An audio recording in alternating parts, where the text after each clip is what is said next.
Hi. How are you doing? It's such an honor to have you tonight. Oh, it's great to be here. What a great event this is. Isn't it? Yeah. You have a story on your own to share with us. I do. I'm a heart transplant recipient. And I had congestive heart failure that started from an infection I had as a child. And when I was in my 30s, it looked like that was going to be the end of my life.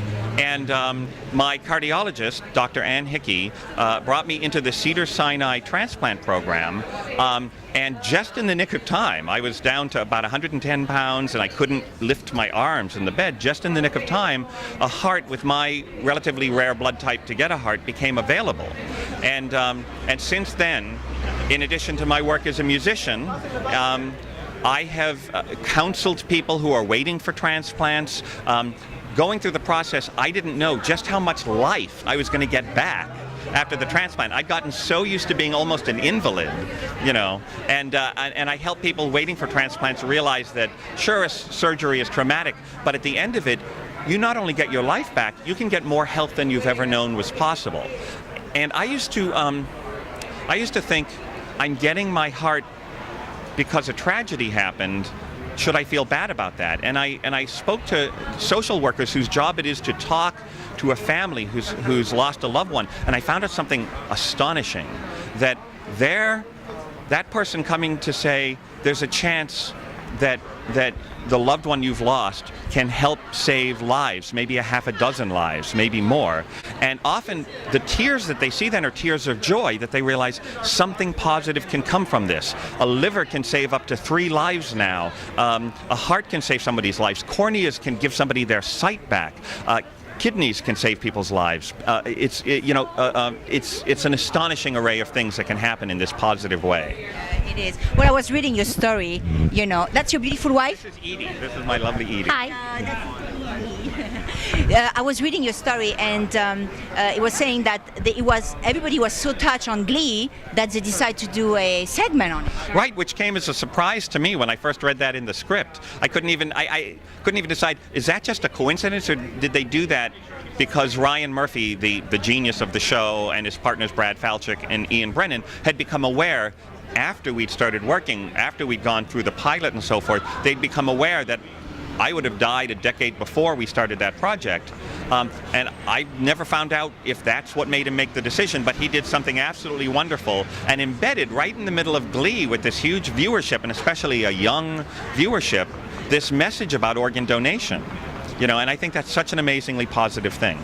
Now, our show it's called WannaBeMe.tv. So Sure. You are the example, and they are the wannabe. So for all the wannabe survivor with heart problem, what Yes. would you say to them, to the first sign that they have to watch out, and what should they do to watch the diet, or what should they do to prevent, if there's anything we can do? Well, that's a very important question, and often if you feel poorly, you want to try and avoid it and hope that it will go away, but that's not a very good strategy. Getting information about what's causing you a physical difficulty is never a negative thing. More information is always positive. And Your theory. Oh, well, I always think that there are 3 participants in any grave, in any dangerous illness.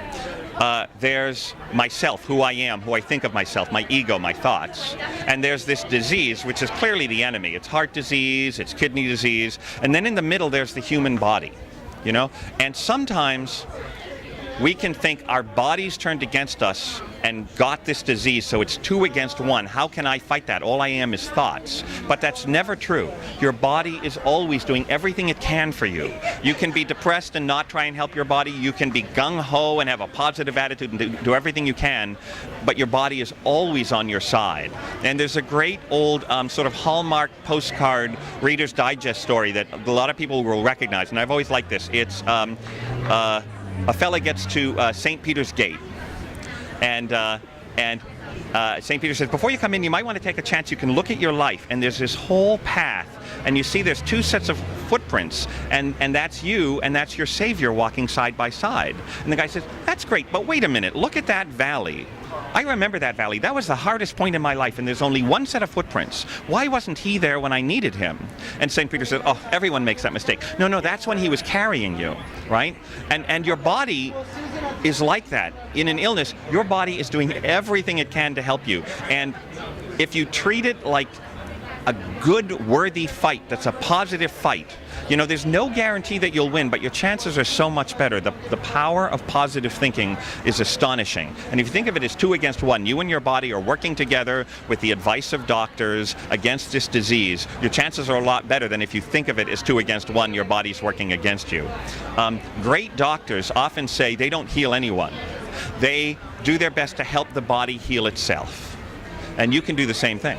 Anything that you took for granted in the past, before you got the heart transplant, before you had those problems, anything you took for granted that now when you look at it, you were like, I am so appreciative for a second chance? Oh, so many things. My relationship with Edie went through the test of a heart transplant, and that's an astonishing thing. We went through months of grave illness, not knowing what the outcome was going to be, and she was always much stronger than me. And I always said it's a lot harder for her, who's working towards an outcome, than it is for me, whose primary job was to rest as much as possible, you know? I feel like in my life, I'd like to think I was always a grateful person before, but since that, gratitude is just an amazing way to go through life. We all have so very much to be grateful for. Hi, my name is Brad Ellis, and I'm watching wannabeme.tv.